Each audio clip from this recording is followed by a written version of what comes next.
আসসালাতু আসসালামু আলাইকা ইয়া ওলি আল্লাহ। ওলি আল্লাহর পূর্ণভূমি বাংলাদেশ। এই বাংলাদেশের একটি জেলা বাগেরহাট। এই বাগেরহাট জেলায় অসংখ্য ওলি আল্লাহ আগমন করছেন ইসলাম ধর্ম প্রচারের লক্ষ্যে। আমরা বাগেরহাট ভ্রমণে আসলাম।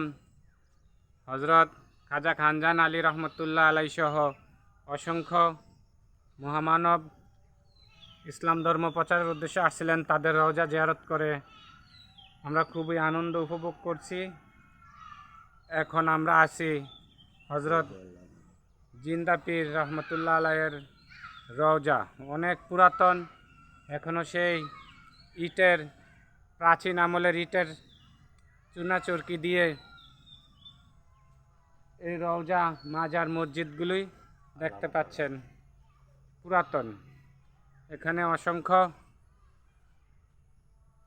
মহামানব সাহিত্য আছেন, তাদের রওজা মাজারগুলি খুবই পুরাতন, আপনারা দেখতে পাচ্ছেন। এখানেই অনেক পুরাতন, যা কিনা প্রায় 600 বছর আগেই এই বাংলাদেশে হজরত খাজা খানজান আলী রহমতুল্লাহ আলাইয়ের সফর সঙ্গী হয়ে জিন্দা পীর ওনারা ইসলাম প্রচারের উদ্দেশ্য আসলেন। তাদের স্মৃতিগুলা দেখলে অনেক আবেগপূর্ণ আমরা হই।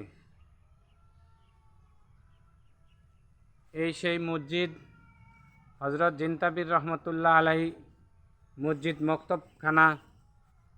আপনারা আসলে অবশ্যই দেখতে পারবেন। অনেক পুরাতন নিদর্শন, অনেক পুরাতন কবর। আসসালামু আলাইকুম ইয়া হালাল কুবুর ইয়া উলি আল্লাহ। মহান আল্লাহ রাব্বুল আলামিনের প্রিয় বন্ধু ওলি আল্লাহ গণের মাধ্যমেই আমরা তথা মুহাম্মদ ইসলাম আমরা পেয়েছি। সেই ওলি আল্লাহ গণের নুরানি কদম মুবারকে ভক্তিপূর্ণ সালাম। মহান আল্লাহ রাব্বুল আলামিন এই ওলি আল্লাহ গণের উসিলায় আমাদেরকে যেন আমাদের দেশের বিপদ আপদ বালা মুসিবত যেন আমাদের রক্ষা করেন। এই যে কত পুরাতন দিনের কবর, তা শুধু নিদর্শন হিসাবেই রয়েছে। আল্লাহর কুদরত, মহান আউলিয়া বাগেরহাট জেলাতে ওনারা আগমন করেছেন। সুবহানাল্লাহ, আলহামদুলিল্লাহ, লা ইলাহা ইল্লাল্লাহু আল্লাহু আকবার। এই সেই জিন্দা পীর, তিনি নিজেই কবরে নিজেই চলে গেছেন, আর আসেননি। সেখান থেকে নাম হয়েছে জিন্দা পীরের রওজা।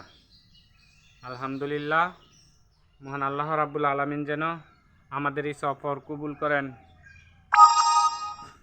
সাথে আমিও আমার বাবা আমরা একত্রে ঢাকা থেকে আসলাম রওজা জিয়ারতের উদ্দেশ্যে। আমরা দেখব, আপনারাও দেখবেন। ওলি আল্লাহগণ অমর, তাদের স্মৃতি বিজড়িত স্থান স্থাপনা আমাদের মাঝে। সেই কত পুরাতন বিল্ডিংয়ের ইটা বালিতে রয়েছে তাদের ধর্ম প্রচারের স্মৃতি বিজড়িত স্থান। আজ আমরা জিন্দা পীরের মাজারে আসলাম। জিন্দা পীরের মাজার থেকে এখনই আমরা বিদায় নিব। মহান আল্লাহ রাব্বুল আলামিন ওলি আল্লাহ গণের উসিলায় আমাদেরকে যেন মাফ করেন। সুবহানাল্লাহ, আলহামদুলিল্লাহ, আসসালাতু আসসালামু আলাইকা ইয়া ওলি আল্লাহ। ওলি আল্লাহ গণ আমাদের জন্য রহমত ও বরকত। আমিন। আসসালামু আলাইকুম ওয়া রাহমাতুল্লাহি ওয়া বারাকাতুহু।